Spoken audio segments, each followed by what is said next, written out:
सिद्धाणं नमो आयरीयाणं नमो वज्रायणं नमो सर्वसाहूनं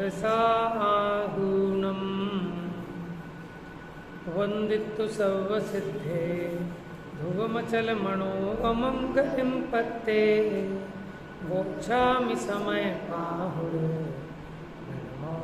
केवली भणिदं नमः समयसाराय स्वानुभूत्या चकासते चित्स्वभावाय भावाय सर्वभावान्तरक्षिते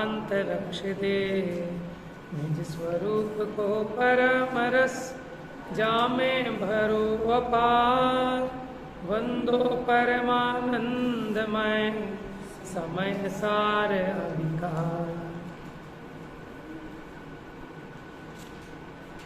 रस कितने प्रकार के होते हैं? रस, अच्छा बताओ, रस किसका गुण है? 6 द्रव्यों में से रस नाम का गुण किस में पाया जाता है? किस द्रव्य में पाया जाता है?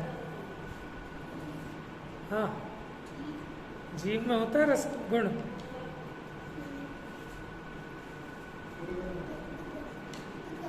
पुद्गल के गुण कौन कौन से हैं? ये तो इंद्रियां हैं। गुण बताओ पुद्गल के। हाँ, स्पर्श रस गंध वर्ण। तो रस गुण किसका है? कौन से द्रव्य का? ये पहले रख दो, दिमाग ही। तो पुद्गल का गुण है ना रस। और हमने मंगलाचरण क्या किया? निज स्वरूप को परम रस जामे भरो अपार वंदो परमानंदमय समय सार अविकार। तो हम समय सार को नमस्कार कर रहे हैं। कैसा है वो समय सार? अविकार। तो यानी वहाँ समय सार, एक तो ये समय सार ग्रंथ, और एक समय सार माने तो दर्पण की तरह है, लेकिन ये ग्रंथ किस समय सार को बता रहा है? एक समय सार का मतलब होता है शुद्धात्मा। क्या होता है समय सार का मतलब? शुद्धात्मा। तो निज स्वरूप का परम रस, तो अपने स्वरूप का रस भी है कोई, ठीक है, लेकिन वो अमूर्तिक है, वो पुद्गल वाले रस की बात नहीं है।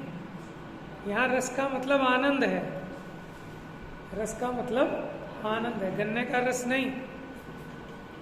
और स्पर्श रसगंध वर्ण वाला जो पुद्गल वाले रस हैं वो भी नहीं है। स्वरूप रस, तो स्वरूप रस तो 6 द्रव्यों में अपना अपना है, ठीक है ना।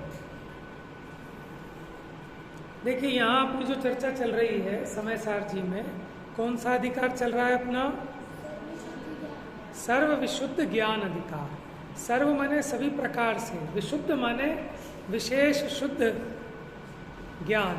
माने ज्ञान का स्वरूप कैसा है कि वो सबको जानता है, लेकिन जिसको जानता है वो स्वरूप नहीं होता, ठीक है। और वो पर द्रव्य मुझ में नहीं आता।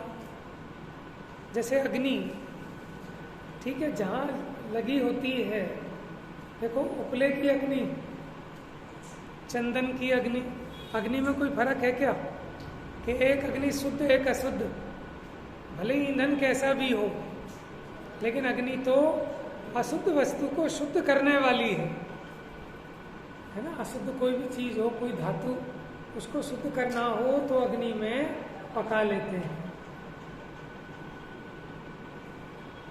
तो ऐसे ज्ञान वो कभी अशुद्ध नहीं होता, क्योंकि ज्ञान तो सदा जानने रूप रहता है। जिसको जानता है वो वस्तु मेरे में आ नहीं जाती, और जिसको जानता हूँ मैं उसमें चला नहीं जाता। तो ज्ञान सबसे भिन्न रहकर सबको जान लेता है, इसलिए शुद्ध है। तो यहाँ चर्चा चल रही है कि आत्मा का स्वरूप कैसा है? ज्ञाता दृष्टा है, जानने देखने वाला है, पर का कुछ भी करने धरने वाला आत्मा नहीं है। इसी बात को नाना युक्तियों से, उदाहरण आदि के द्वारा ये सिद्ध कर रहे हैं, क्योंकि हेतु और न्याय से ये जीव की बुद्धि में बात बैठती है, और बुद्धि में बात बैठती है तो हृदय में जमती है। अगर बुद्धि के लेवल पे ही ना बैठे तो वो श्रद्धा में कहाँ से आएगी। इसलिए पहले पूरी शक्ति लगाकर न्याय से, हेतु से, जो जैन सिद्धांत है वो आपको बिल्कुल जचना चाहिए। ठीक है, जचेगा ही नहीं तो पचेगा भी नहीं। चलिए, तो कल हमने चर्चा क्या की थी कि जो जिससे विरक्त होता है वो उसे अपने वश से नहीं भोगता। कदाचित पराधीन होकर परवश भोगना हो तो वास्तव में वो भोगना नहीं है। किसका उदाहरण दिया था? तुम्हारा ही उदाहरण दिया था, हैं? पढ़ने का दिया था, या बच्चे को माँ ने जबरदस्ती दूध पिलाया, जबरदस्ती, लेकिन वो अगर उसका बस चले तो वो कभी ना पिए दूध। अब जो उसे मार पीट के पिलाया भी और उसने पिया भी, तो ऐसा पीना, क्या पीना है, समझ में आया? तो यहाँ ज्ञानी का क्या कह रहे हैं? ज्ञानी की श्रद्धा में नक्की हुआ कि मैं परद्रव्य को भोग नहीं सकता, लेकिन फिर भी दो बातें बताई थी, निमित्त और उपादान, याद है भाई? एक तो कर्म के उदय की बलवत्ता से, ये तो हो गया निमित्त, और अपने पुरुषार्थ की कमजोरी वश, ये हो गया उपादान, है कि वो कर्म फल का भोक्ता होता है निर्बलता से, लेकिन यथार्थ से देखा जाए तो अगर स्वाधीन बने तो वो पर का भोक्ता नहीं। तो बात ये चल रही है कि ज्ञानी हो चाहे अज्ञानी हो, पर पदार्थ का कर्ता भोक्ता कोई नहीं है। लेकिन फिर भी अब यहाँ दूसरी बात कह रहे हैं कि अज्ञानी पर का कर्ता भोक्ता है अपने अज्ञान से, और ज्ञानी पर का कर्ता भोक्ता नहीं। तो किसकी मान्यता ठीक है? उसकी मान्यता उल्टे, वो यही मानता है कि मैं करता हूँ। चलिए आगे, इस अर्थ का कलश रूप काव्य कहते हैं, पेज नंबर 734, समय सार जी, कलश है 198 नंबर का। ज्ञानी करोति न वेदयते च कर्म, जानाति केवलमयं किल तत्स्वभावम्, जानन् परं करणवेदनयोर्भावा, शुद्ध स्वभावनियत स हि मुक्त एव। क्या कहते हैं इस छंद में? ज्ञानी करोति न, क्या मतलब हुआ? ज्ञानी करोति न, ज्ञानी करता नहीं है, न वेद्यते, न भोगता है, च कर्म, ठीक है, कर्म को ज्ञानी न तो करता है न भोगता है। जानाति केवलमयम्, क्या करता है? मात्र जानता है, तत्स्वभावम, उसके स्वभाव को, पर वस्तु के भाव को।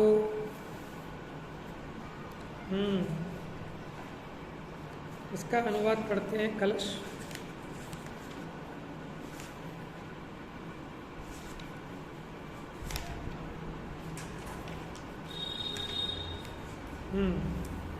निश्चल शुद्ध स्वभाव, ज्ञानी करे ना भोग वे, जाने कर्म स्वभाव, इस कारण वह मुक्त है।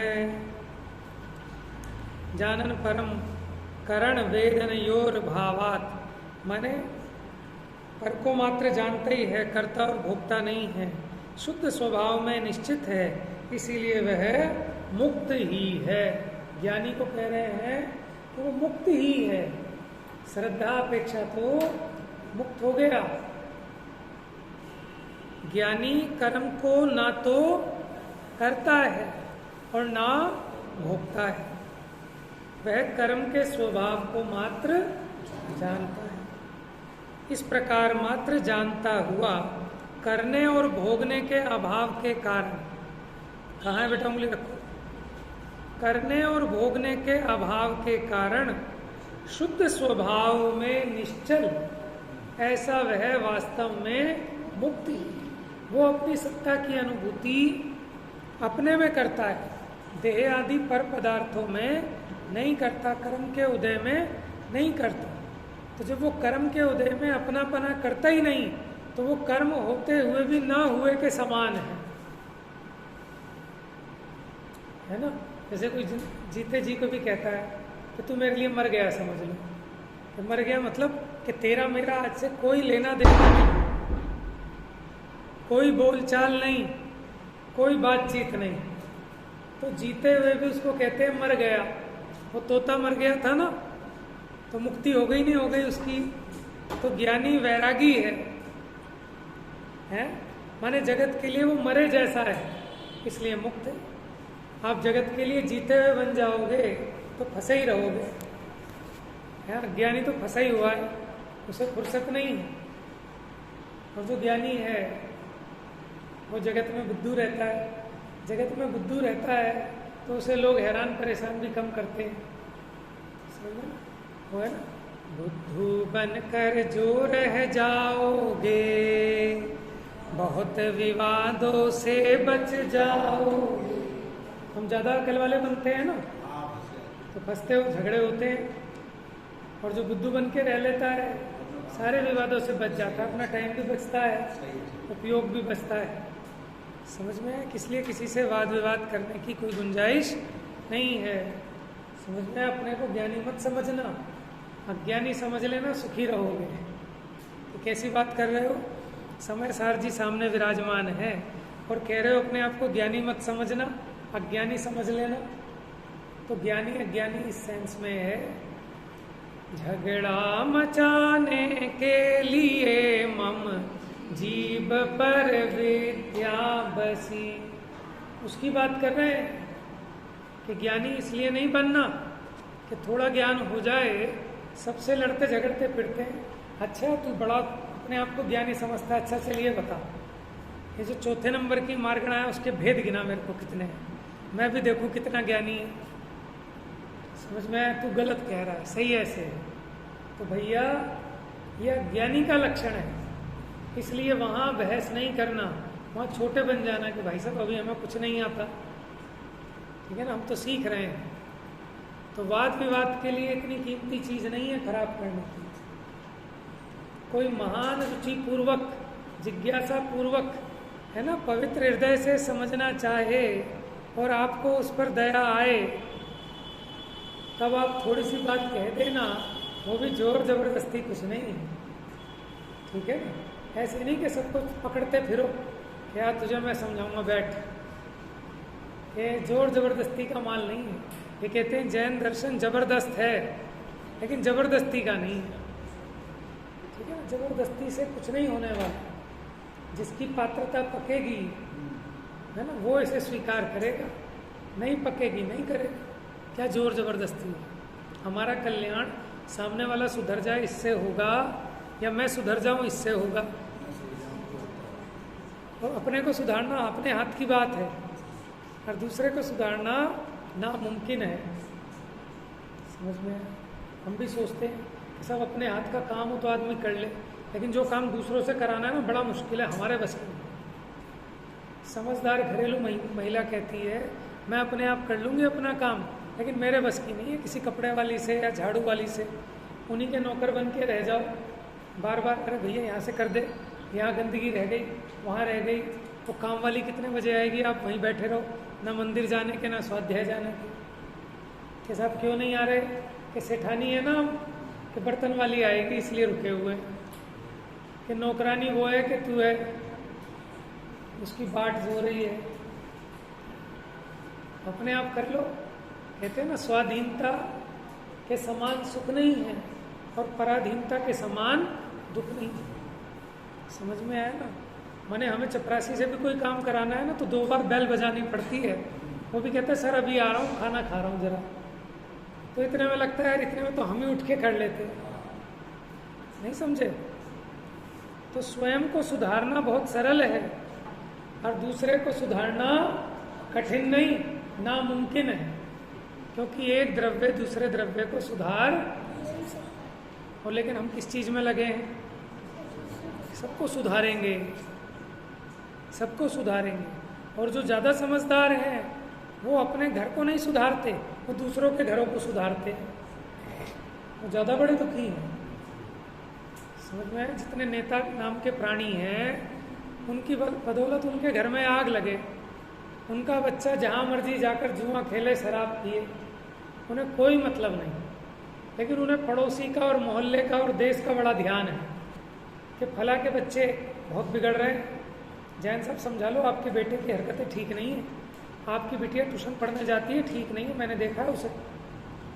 उनकी तो खैर खबर रख रहे हो, लेकिन अपने घर की भी कर लो कभी। है? तो कौन है ऐसा? ये तो उदाहरण भाई, बात समझ में आ गई? क्या हो गया? मेरी सुन ले भाई। बहन का क्या करेगा? हाँ, समझ में आ गई बात?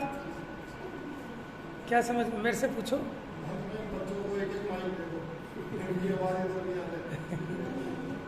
हाँ, क्या पूछना, पूछो।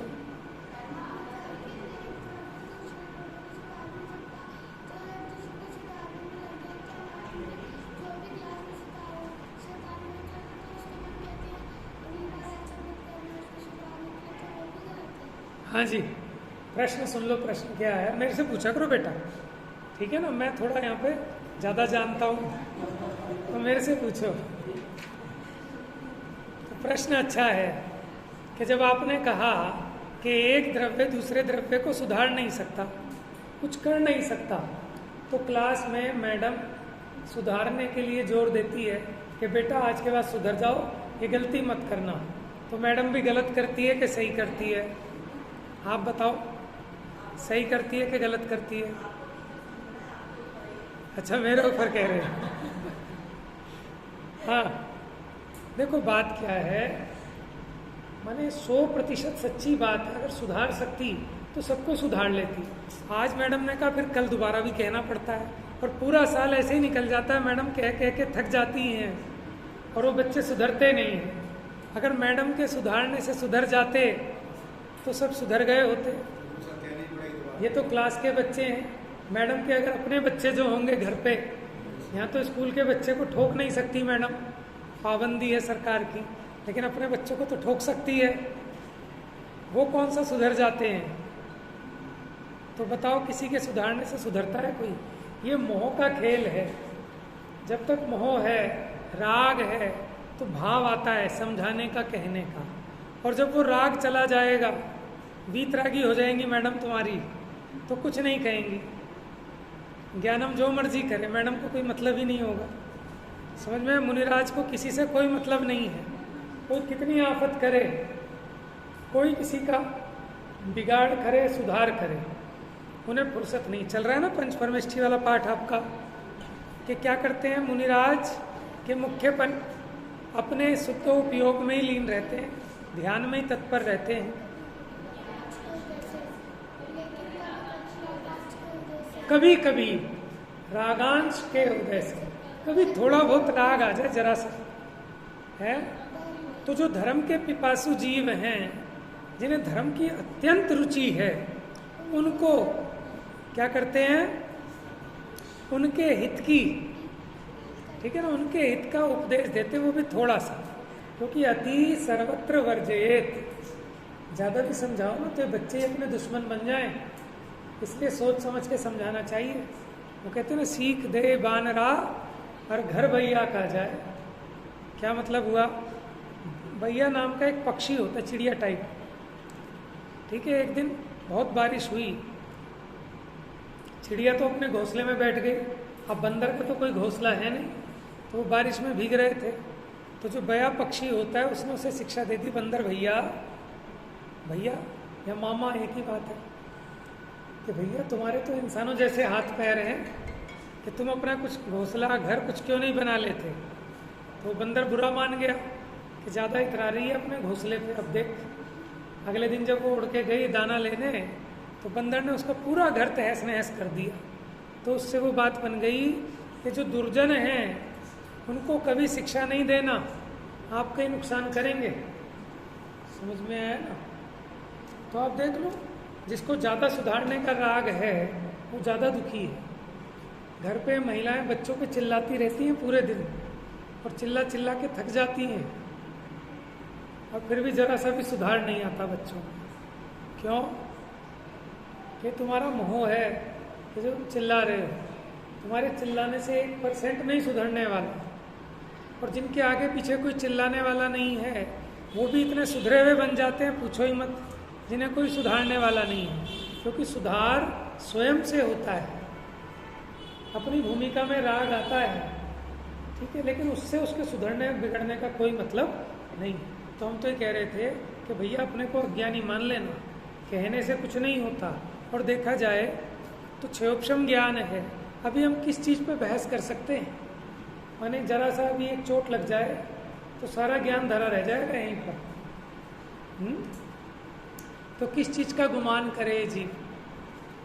जीतव्य जोवन धन गुमान, कहा करे जल बुध बुध। करी विनय बहुगुण, बड़े जन की ज्ञान का पावे। प्रश्न का आंसर मिला बेटा? कि मैडम जो समझाती हैं उनको अभी राग है इसलिए समझाती हैं। जिस दिन उनका राग मिट जाएगा उस दिन वो समझाना बंद कर देती है। लेकिन कह तो आपकी भलाई के लिए रही हैं, ठीक है ना, आपकी भलाई के लिए कह रही हैं, लेकिन अपना नुकसान कर रही हैं, क्योंकि कसाए हुए बिना नहीं रहती। समझ में आया ना? बहुत गुस्सा आता है मास्टरनियों को और मास्टरों को, वो तो खून का घुट पी के रह जाते हैं। पुलिस वाले होते हैं, हमने जब देखा कोई गर्मी से बात करते हैं, बात में गुस्सा आता है, दिखाते ही नहीं। ऐसा है, दिखाते भी हैं और आता भी ज़्यादा है उन्हें, क्योंकि जो अपने अंदर में मान के बैठ गया ना कि मैं तो थानेदार हूँ, ठीक है ना, तो फिर जरा जरा सी बात उसे बुरी लगती है, जरा जरा सी बात चुभती है, क्योंकि अपने आप को ज़्यादा ताकतवर समझते हैं वो। समझ में आया? जाम लग गया, धड़ा डंडा चालू कर दे, एकदम गुस्सा आ गई। देखो, जिसको ज़्यादा मान होता है ना उसको क्रोध भी ज़्यादा होता है। क्यों? क्यों मानता है कि मैं कुछ हूँ, मैं कुछ हूँ, अब तू मेरी नहीं मानेगा तो गुस्सा आएगा। जरा जरा सी बात पर गुस्सा आता है, आता है।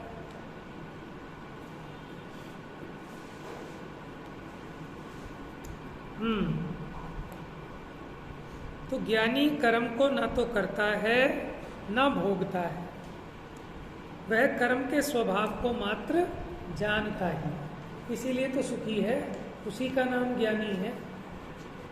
खाली शास्त्र पढ़ लेने का नाम ज्ञानी नहीं है। ज्ञानी तो वो है जो सुखी है। पहले हम छोटे थे ना, वो का खा गा गा कायदे में से पढ़ते थे, तो जब आता था ज्ञा से ज्ञानी, और ज्ञानी के लिए क्या बनाया होता था, उन्हें याद है अभी? क्या बना होता था ज्ञानी के नाम पे? चित्र, एक सन्यासी दाढ़ी वाला, और वो लगा के बैठे होते हैं ना, तो ज्ञानी। तो उससे ज्ञानी का क्या मतलब है? ज्ञानी तो वो होना चाहिए जो सुखी है, अपने स्वरूप में मस्त है ना। तो खैर वो उसी को दिखाने के लिए, रिप्रेजेंट करने के लिए बनाते हैं उस तरह। तो ज्ञानी मतलब शांत, समझदार, सुखी। जरा जरा सी चीज़ पे इरिटेट होने लगे तो वो ज्ञानी है कि अज्ञानी है? माने टीवी में भी अगर कोई सीरियल आए, मान लो वहाँ कोई ज्ञानी दिखाना हो तो उसे कैसा दिखाएंगे? क्रोधी या शांत? समझ में? दुखी या सुखी? तो ज्ञान का संबंध खाली इससे नहीं है कि आपने शास्त्रों को बहुत जान लिया है। कल बताया था ना, अब तो सब चीज़ें मोबाइल में है, गूगल पे है, तो आपको ज़्यादा इन्फॉर्मेशन की ज़रूरत नहीं है अब। लेकिन आपको ये पता होना चाहिए कि कौन सी इन्फॉर्मेशन कब कहाँ काम की, तब तो आप वहाँ से निकाल के यूज़ कर पाओगे। देखो, जैसे मान लो हमने ग्रंथ नहीं पढ़ा, लेकिन हमें कोई चीज़ ढूंढनी है, हमने जैसे कोई प्रश्न दिया, तो आपको कम से कम इतना तो पता होना चाहिए कि वो कहाँ ढूंढूं। अब किताबें तो इतनी सारी हैं, आप ढूंढ पाओगे इसमें से? तो इतना तो सामान्य ज्ञान होना चाहिए ना कि ये विषय है कि करणानि योग के ग्रंथों में मिलेगा, करणानि योग के मुख्य मुख्य ग्रंथ ये हैं, उसमें इस जगह इसका वर्णन मिल सकता है, तो बस काम हो जाए। इतनी भी अकल आ जाए जीव को तो वो भी एक तरह से देखा जाए तो अपने प्रयोजन को पुष्ट कर ले। तो इस प्रकार मात्र जानता हुआ करने और भोगने के अभाव के कारण शुद्ध स्वभाव में निश्चल मान्यता की अपेक्षा चौथे गुणस्थान में, जैसे जैसे आगे गुणस्थान बढ़ेंगे तो वो चारित्र की अपेक्षा भी अपने स्वरूप में निश्चल रहेंगे, तो वो मुक्त हैं। ज्ञानी कर्म का स्वाधीनतया कर्ता भोक्ता नहीं है। संस्कृत में परिभाषा है कर्ता की। कर्ता किसे कहते हैं? जोर से बोल। हाँ तू बता। नहीं, अभी तो तुम अपने हिसाब से बता रहे हो। किसी को व्याकरण के हिसाब से याद हो तो बताओ, संस्कृत की याद हो तो बताओ। कर्ता किसे कहते हैं? जो स्वाधीनतया करे, जो स्वतंत्रतया करे सो करता है?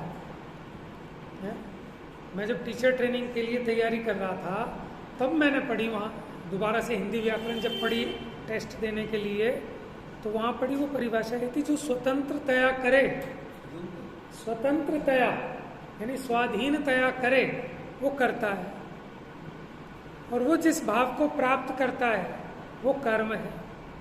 समझ में? तो क्लिक हुई इस समय सार का रहस्य कि यहाँ पे भी कर्ता उसे कह रहे हैं कि जो श्रद्धा पूर्वक, समझ में आया, स्वाधीनता पूर्वक करता है वो करता है। लेकिन ज्ञानी स्वाधीनता पूर्वक माने अपनी मान्यता से पर का कर्ता नहीं होता, इसलिए वो करता नहीं है, वो अकर्ता है। जैसे सेठ जी के कहने पर चौकीदार ने धक्के देके बाहर भगा दिया किसी आदमी को, तो उस आदमी को धक्का किसने दिया? चौकीदार ने। अब वो जाके रिपोर्ट किसकी लिखवाएगा थाने में? ये अच्छी बात है, धक्का दिया चौकीदार ने, और वो पुलिस में कंप्लेंट कराएगा सेठ जी की। ऐसा क्यों? हाँ, क्योंकि इस कार्य के मूल कर्ता चौकीदार नहीं है। ऐसा तो ऐसा स्कूटर से एक्सीडेंट हो गया, स्कूटर को बंद होना चाहिए, आदमी को बंद। हाँ, क्या बात कही ना। स्कूटर ने स्कूटर को ठोका, चलाने वाले को पकड़ा। ठीक है, चलान किसका होगा? मैं बता रहा हूँ, उसका जवाब अभी दे रहा हूँ। जिसकी गाड़ी। क्यों? क्योंकि भाई साहब वो स्कूटर करता नहीं था, आप उसके ड्राइवर थे, आप करता थे, इसलिए पनिशमेंट आपको मिल रहा है। और आप मान भी रहे थे कि मैं चला रहा हूँ, वास्तव में तो वो अपनी योग्यता से चलता है, लेकिन आप मानते हो ना कि मैं चलाता हूँ, आप करता हो, इसलिए आप भोगता भी हो। समझ में आया? इसलिए पनिशमेंट आपको मिल रहा है। खैर ये तो उदाहरण की बात है, लेकिन वस्तु का, प्रकृति का स्वरूप ही ऐसा है। अब देखो ना, आप लगा के देखो, सोचो।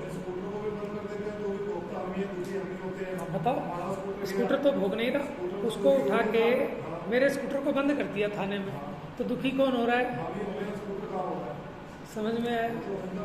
आप क्यों दुखी हो रहे हो बताओ? क्योंकि आप उसके कर्ता हो रहे हो, इसलिए आप भोक्ता हो रहे हो।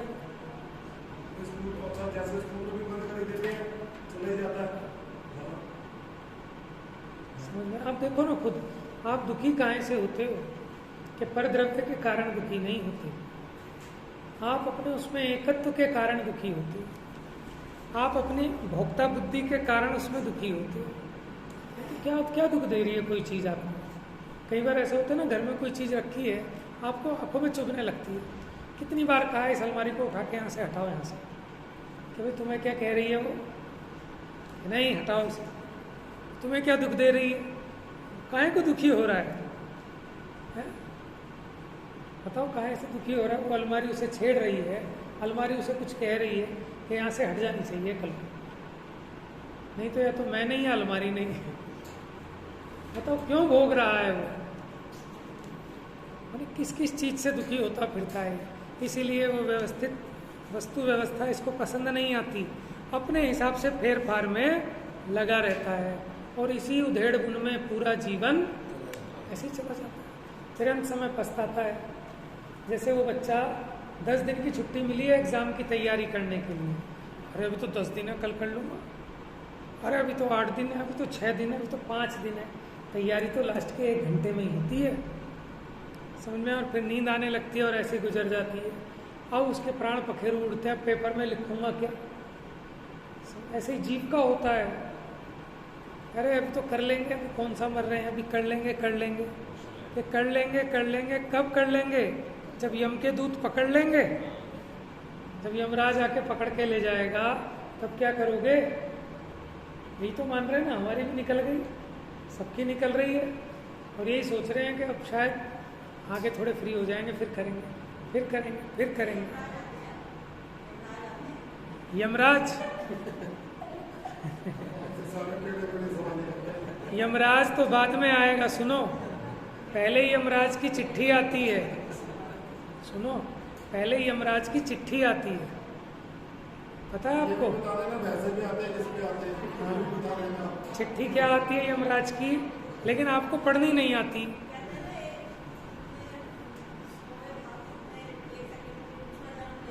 हाँ, देखो उदाहरण में, ये उदाहरण है, और उदाहरण में जो लोक में प्रचलित है उनको उदाहरण बनाया जाता है, समझ में? सिद्धांतिक ऐसा नहीं है कि यमराज आते हैं, वो तो ये एकम दो त्रीन वाना आहार का, बस अधिक से अधिक 3 समय तक अनाहारक रहता है, चौथे समय में गारंटी से वो किसी ना किसी शरीर में जाकर जन्म ले लेता है। देखो बेटा, समय जो है वो बहुत छोटी यूनिट है, 1 सेकंड होता है ना, 1 सेकंड, 1 सेकंड में असंख्यात हजार कोड़ा कोड़ी आंवलियां होती हैं, जगन्य युक्ता असंख्यात आवली है।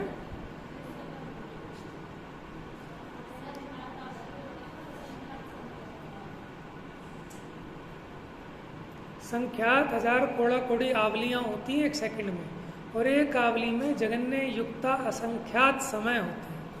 जगन्य युक्ता असंख्यात पता कितना असंख्यात है?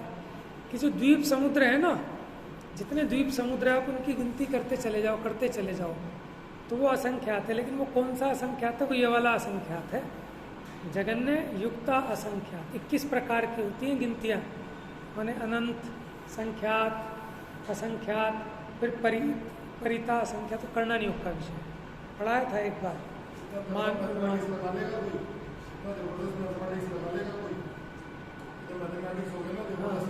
हाँ, आचार्य ने कैलकुलेशन कर करके समझाई है। आप अगर करणानी के ग्रंथ पढ़े हैं, ठीक है ना, तो उसमें आप देखो कैसे कैसे कैलकुलेशन समझाई है, और उसको पता है कैसे समझाया? देखो उसकी नहीं, वो आपके ज्ञान का विषय नहीं है आनंद। कैसे समझाया उसको? उसकी भाव भासना कराइए अंक संदृष्टि से, अंक संदृष्टि से, छोटी फिगर रखकर। जैसे 2 का अंक लिया, उसको मान लिया संख्यात, 4 का अंक लिया, उसको मान लिया असंख्यात, अनंत का अंक लिया, उसको मान लिया 8 की संख्या। अब उससे कैलकुलेशन करके समझा दिया। वो अनंत तो केवल ज्ञान का विषय है। मैंने आपको भाव वासना हो रही है ना, इसका मतलब जब हमने आपको समझाया कि 1 सेकंड में संख्यात हजार कोड़ा कोड़ी आवलियां, और 1 आवली में असंख्यात समय, तो आपको इतना अंदाजा लग जाएगा कि वो समय नाम की जो यूनिट है वो कितना छोटा हिस्सा है, कितना कम टाइम है। तो यमराज वमराज नहीं आते, ये तो एक उदाहरण वाली पद्धति है, जगत मानता है ऐसा। काल कह रहे हैं उसको, काल आ गया आपका, आयु पूरी हुई, तो उसके पहले चिट्ठी आती है। चिट्ठी क्या आती है कि पहले दांत में दर्द होना चालू हुआ, दाढ़ निकलवा ली, तो पहली चिट्ठी आ गई, घुटने बोलने लगे। अब दूसरी चिट्ठी आ गई, सुधर जाओ, मैं आने वाला हूँ, जो निपटाना है निपटा लो, फिर भी नहीं सुधरता है ना। फिर बाल सफ़ेद हो गए हैं, फिर गर्दन हिलने लगी, फिर कमर टेढ़ी हो गई, लेकिन ये समझता नहीं उस चिट्ठी को। फिर उसके बाद बस हो गया काम।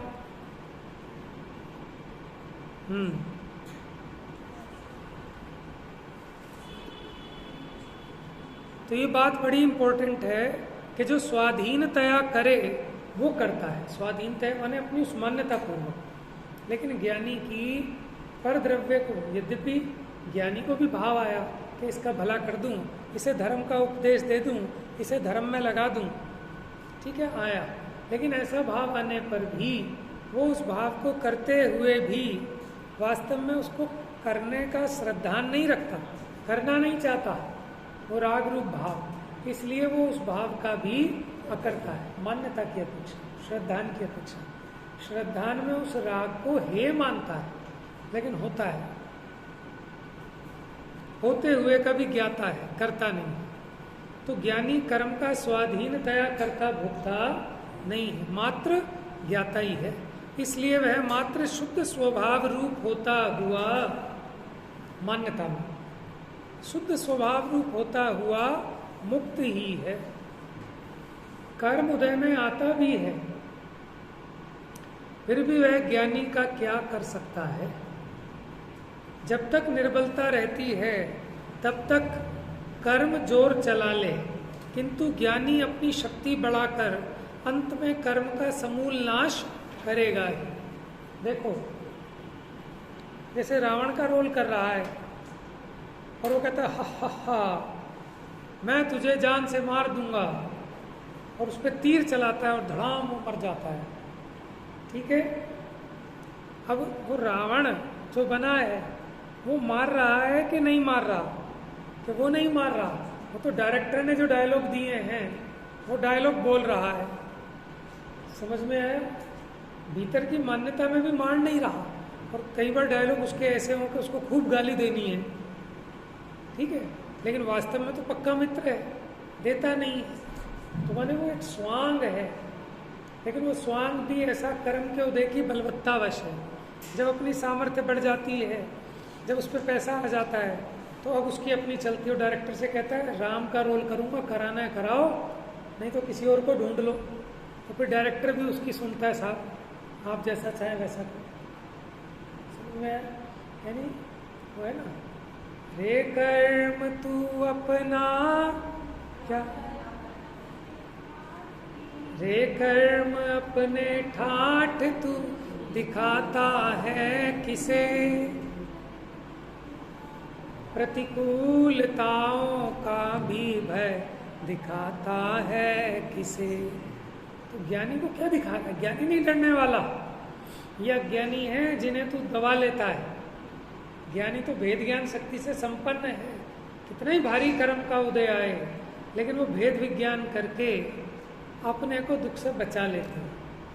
वो आता था ना कि पेप्सोडेंट का सुरक्षा चक्र है ना, एक चक्र आता था सुरक्षा चक्र, बैक्टीरिया से बचा के रखता है। ऐसे ज्ञानी के पास ज्ञान चक्र है, वैराग्य की विद्या है, समझ में, जिसके कारण उसे कभी कोई हानि पहुंचा नहीं सकता।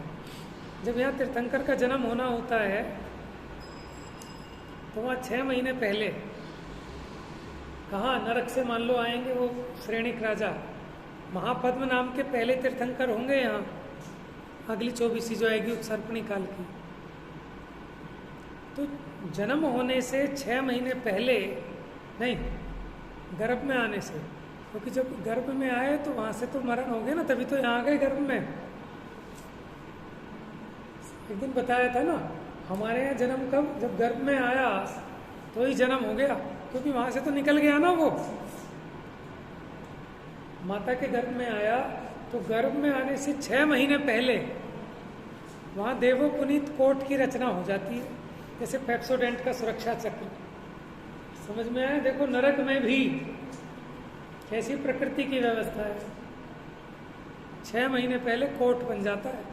कोट मैंने होता है घेरा, एक दीवार टाइप है, ऐसे ही है ना। और जब जन्म तीर्थंकर का यहाँ जन्म होता है ना, तो कहते हैं एक क्षण के लिए तो नरकों में भी साता पड़ती है।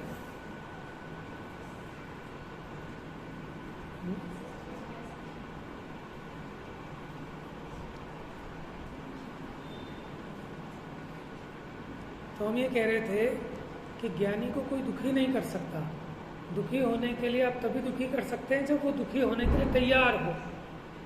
अगर वो दुखी होने के लिए तैयार ही नहीं है तो आप दुखी कैसे कर सकते हो किसी को? और अगर ऐसे कोई कर सकता तो एक भी जीव मुक्ति नहीं जाता।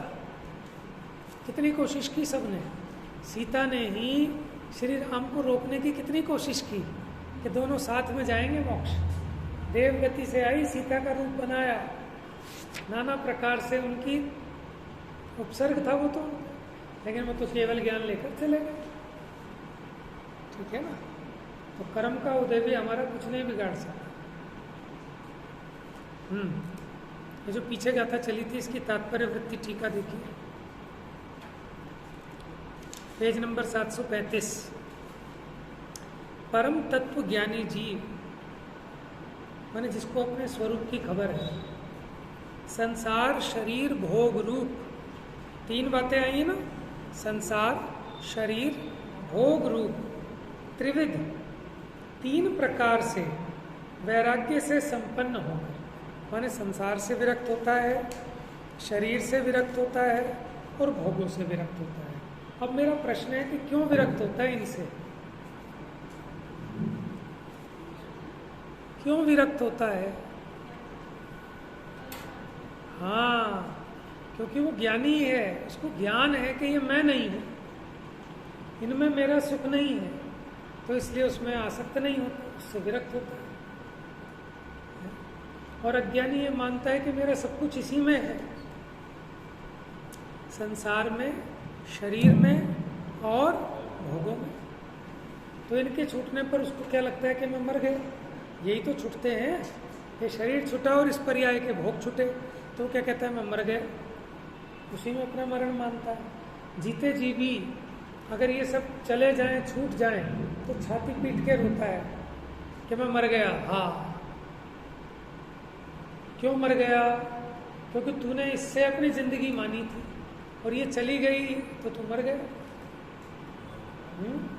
देखा होगा ना, कहीं कोई मर जाता है तो माने उसकी बीवी हो या कोई ऐसा हो तो कैसे फूट फूट के रोते हैं, क्योंकि उसने अपना अस्तित्व उससे माना था।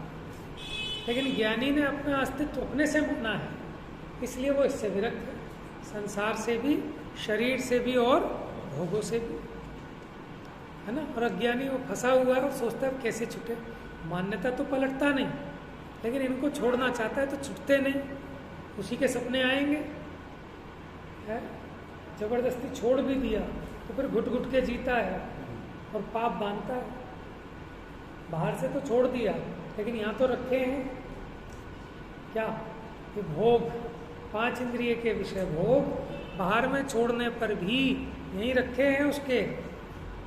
और ज्ञानी ने यहाँ से छोड़ दिए श्रद्धा की अपेक्षा, लेकिन फिर भी उन भोगों के बीच दिखता है, तो अपनी शक्ति को बढ़ाता है। ये शक्ति कमजोर है, इसलिए जिस दिन उसकी शक्ति बढ़ जाएगी, क्योंकि उसको तो काले नाग दिखते हैं भोग। ये सारी बात जिस भूमिका में, जिस गुण स्थान में जो कथन संभव है, उसे उस भूमिका प्रमाण यथा योग्य समझना। आप कहोगे साहब एक बात बताओ, चौथे गुण स्थान वाले को अगर ये भोग काले नाग दिखते हैं तो फिर वो क्यों खुशी खुशी शादी करने जा रहे हैं? अगर उन्हें भोग काले नाग दिखें तो काले नाग से भागता है या वहाँ जाते हैं राजी खुशी से? तो भैया वो चारित्र की कमजोरी है। श्रद्धा में तो बराबर यही समझ में आता है, तभी तो पुरुषार्थ बढ़ाते हैं अपना। तो परमात्मा, परम तत्व ज्ञानी जीव संसार, शरीर, भोग, 3 प्रकार से वैराग्य से संपन्न होकर, तो उसका वैराग्य भी सहज वैराग्य है। जिसको सही ज्ञान होता है उसको सही वैराग्य होता है। एक में अमृत है, एक में जहर है। आपको ज्ञान नहीं है, लेकिन वो जो जहर है वो बड़ा अच्छा कलर लग रहा है आपको, बढ़िया ज़बरदस्त कलर, ठीक है, तो आप उस पर आसक्त होते हो, आपको पता नहीं है इसलिए।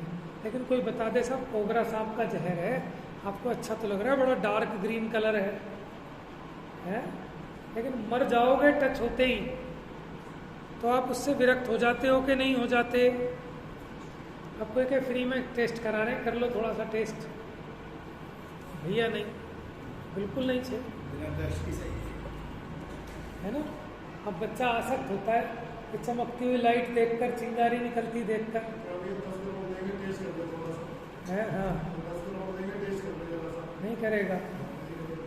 बच्चा इसमें उंगली डालता है, लेकिन एक बार ही जीवन में हर बच्चा डालता होगा और उसे तभी समझ में आती है।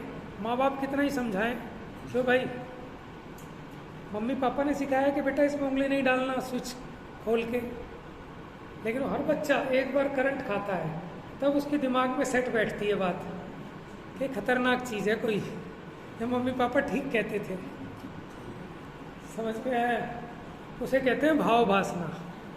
वो भाव श्रुति ज्ञान रूप परिणमन हुआ। आज तक सुना तो खूब था कि बिजली बड़ी खतरनाक है, बड़े जोर का झटका मारती है, कैसा मारती है पता नहीं, अब एक दिन जब झटका मारा तब इसको समझ में आया, सही सही भाव वासना हुई। समझ में, हल्का झटका मारना अलग चीज़ है, और एक ऐसा जोर का झटका मारती है, अब जाके दीवार पे पड़ोगे वहाँ, अभी समझ में नहीं आती है ना। जिस दिन पड़ता है झटका उस दिन समझ में आती है। मुझे भी मारा था, मैं भी एक दिन जाके गिरा बहुत दूर, तो उस दिन मेरे अकल में बात बैठी ढंग से, ये तो बड़ी पावरफुल चीज़ है। छोटे मोटे करंट लगना वो इतना मैटर नहीं करता, लेकिन मेन लोड का तार, और उससे जब करंट मारे तो कैसा गिरेगा बंदा दूर, माने उड़ गया एकदम। तो अब जो भाव वासना हुई उसको है, तो ऐसे अभी जीव को समझ में नहीं आती बात। ज्ञानी को उसकी भाव वासना हुई है तब तो उसको बुरा लगता है। आप बच्चे को समझाते रहते हो, बच्चा फिर गड्ढे में गिरता है, क्योंकि उसको भाव वासना नहीं होती। जब गड्ढे में गिरता है तब रोता है। अब उसको समझ में आई है बात। तो जरूरी थोड़ी है हर बात सीखने के लिए गड्ढे में गिरे। समझदार व्यक्ति बिना गड्ढे में गिरे, ये दूसरा व्यक्ति गड्ढे में गिरा है, सुधर जाता है? देखो, जिसकी शादी नहीं हो रही वो बेचारा दुखी है, और जिसकी शादी हो गई वो भी दुखी है। समझ में आया?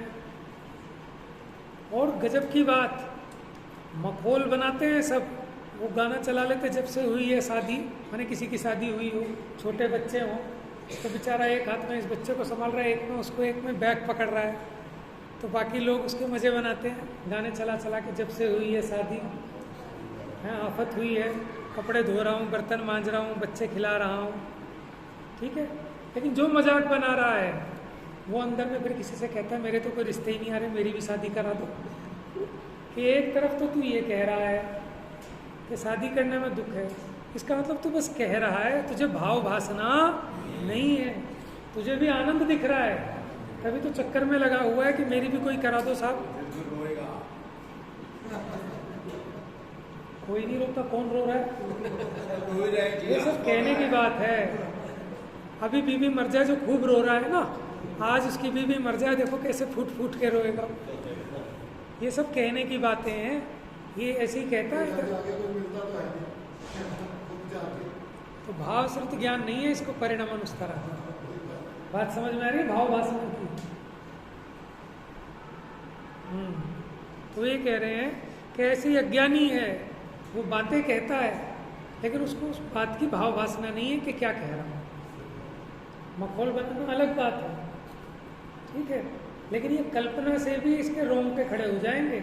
अभी डॉक्टर बता दे कि आपकी घरवाली को कैंसर डिटेक्ट हो गया है, तो खुश हो जाएगा क्या? ये सब चुटकुलों में ही होता है। समझ में आया?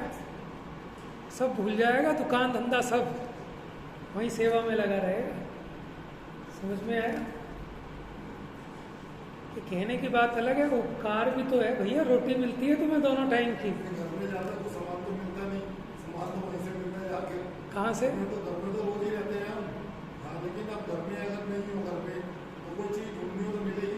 हाँ भी बताओ, एक रुमाल आप नहीं ढूंढ सकते? समझ में? पूरे घर का मैनेजमेंट, पूरे बच्चों को संभालना, झाड़ू पोछा कपड़े, बताओ आपको कहीं मिल जाएगा कोई ऐसा अलादीन का चिराग? कोई सामान मिल जाता है घर में, समझ में? तो खैर बात ये है कि देखो, कहना अलग बात है और उसकी भाव भासना अलग बात है। भाव भासना उस दिन होती है जिस दिन डॉक्टर कहता है साहब 6 महीने हैं आपके पास, आपकी बीवी 6 महीने, बस इसे 6 महीने जो घुमाना है, खिलाना है, पिलाना है, खुश रखना है, वो कर लो, तब आपको भाव वासना होती है कि क्या इम्पोर्टेंस है। लोग कहते हैं ना, जीते जी वैल्यू नहीं आती, मरने के बाद आती है। तो भाव वासना का सारा खेल है। ज्ञानी को वो भाव वासना हो गई है कि इन पर द्रव्यों में मेरा सुख नहीं है और मेरा सुख यहाँ है। अज्ञानी को भाव वासना नहीं है, तो बातें बनाता है बस वो, जहाँ जैसा माहौल होता है वैसी बात बनाता है। कहते हैं ना, जहाँ देखी तवा परात वहीं गुजारी सारी रात। यानी गंगा गए तो गंगादास, जमुना गए तो जमुनादास। ऐसे ही अज्ञानी है, कभी कहता है शरीर मर जाएगा, हम तो अजर अमर है, कभी कहता है मैं मर जाऊंगा, देह छूट जाएगी, कभी कहता है पुत्र रहा तो मैं ही रहा। तो इसीलिए इसको कहा सत सतोर विशेषादि दृक्षोपलब्धे ऋन्मत्वत। सत और असत के विवेक के बिना यादृच्छया कि जैसा मन में आता है वैसा मानता है पागल की भांति। कभी कुछ कहता है, कभी कुछ कहता है, कभी कुछ कहता है। अभी जिस चीज़ के पीछे परेशान है, कल को उस चीज़ मिल जाती है तो परेशान, इसको हटाओ, इसको भगाओ। पहले शादी नहीं हो रही इसलिए परेशान, शादी हो गई अब तलाक नहीं हो रहा इसलिए परेशान। गजब की लीला है। जिसने दुखी रहना है वो अज्ञान, माने ज्ञान सर्व समाधान कारक है और अज्ञान से बड़ा कोई शत्रु नहीं है। इसलिए अज्ञान को मिटने का उपाय करें शास्त्र ज्ञान के माध्यम से। अपने भीतर में बैठा जो अज्ञान है, खोटी मान्यता है, वो है असली शत्रु, उसको नाश करना है। बस इसको पूरा करता हूँ पढ़ते। तो इनसे विरक्त होकर उदय में आए हुए शुभ अशुभ कर्म फल को वस्तु स्वरूप से विशेष रूप से निर्विकार निज शुद्धात्मा को भिन्न रूप से जानता है। भिन्न रूप से माने पर से भिन्न, संसार शरीर भोगों से भिन्न हूं मैं। किस प्रकार से जानता है? अशुभ कर्मों के फल को नीम या नींबू नहीं है, नीम है, नीम कड़वा होता है, कांजिर मैंने उससे भी कड़वा, जैसे आपका चिरायता समझ लो, फिर विष और कड़वा, फिर हलाहल महाकड़वा। ऐसे अशुभ कर्म के अनुभाग की अपेक्षा ये चार भेद की उसको फल देने की ताकत के हिसाब से, ठीक है, पाप प्रकृतियों के अनुभाग इन चार के उदाहरण से समझाते हैं। और अनेक प्रकार के शुभ कर्म फल को, शुभ कर्म फल को गुड़, खांड, शक्कर, अमृत इस रूप से मधुर जानता है। गुड़ से मीठी खांड, खांड से मीठी शक्कर, शक्कर से मीठा अमृत। ऐसे पुण्य प्रकृतियों में उनके अनुभाग की विशेषता से भेद थी। परंतु शुद्धात्मा से उत्पन्न सहज परमानंद रूप अतीन्द्रिय सुख को छोड़कर पंचेंद्रिय सुख रूप में परिणमित नहीं होता। माने जानता ही है उसके कड़वे और मधुर रस को, जैसा कर्म का उदय आता है, जिस शक्ति से आता है उसको जानता है, लेकिन अपने अतीन्द्रिय सुख को छोड़कर पंचेंद्रिय सुख रूप से परिणमित नहीं होता। इस कारण से ज्ञानी वेदक या भोक्ता नहीं है। देखो, मुनिराज आदिनाथ आहार के लिए निकले तो लोग अपनी कन्याएं देने लगे, मोती देने लगे। आदिनाथ भगवान खुश हुए क्या? अब साता का उदय तो था लेकिन उसको भोगा नहीं उन्होंने, रंच मात्र भी प्रसन्न नहीं हुए उसमें। चक्रवर्ती आकर धोख देता है तो चौड़े नहीं होते, राजी नहीं होते। समझो, हमारी सभा में मान लो कोई बहुत बड़ा नेता आ जाए देश का सुनने, तो हम इतराने लगेंगे कि देखो हमारी सभा में तो इतने बड़े नेता आए। आपके मंदिर में आ जाए आप चौड़े होने लगते हो। साहब हमारे मंदिर में तो इतने बड़े मोदी जी आए थे। लेकिन वो सब कर्म का फल है, ज्ञानी उसमें अपना बड़प्पन नहीं मानता। इस प्रकार ज्ञानी शुद्ध निश्चय ऐसे शुभाशुभ कर्मों के फल का भोक्ता नहीं होता। ऐसे कथन की मुख्यता से तीसरे स्थल में 4 गाथाएं पूरी हुई, यानी प्रकरण अभी ये चल रहा है। अब इम्पोर्टेंट विषय प्रारंभ होना है 320वीं गाथा से। 320 नंबर की गाथा इतनी फेमस गाथा है समय सार की कि जो नेत्र त्यों ही ज्ञान, नहीं कारक नहीं वेदा करे। बात यही चल रही है अभी। आपको लग रहा होगा रोज वही बात हो रही है कि आचार्य वही बात समझा रहे हैं और वही बात हो रही है। यही बात समझने की है, समझ में नहीं आ रही। जब तक समझ में नहीं आए तो यही बात करनी है रोज, बस अलग अलग तरीके से करनी है। समझाना तो यही है कि परद्रव्य का आत्मा ना तो करता है ना भोगता है, ज्ञाता मात्र है। उसी बात को 320वीं गाथा में समझाएंगे। 318 गाथाएं हो चुकी हैं अपनी। जा वाणी के ज्ञान से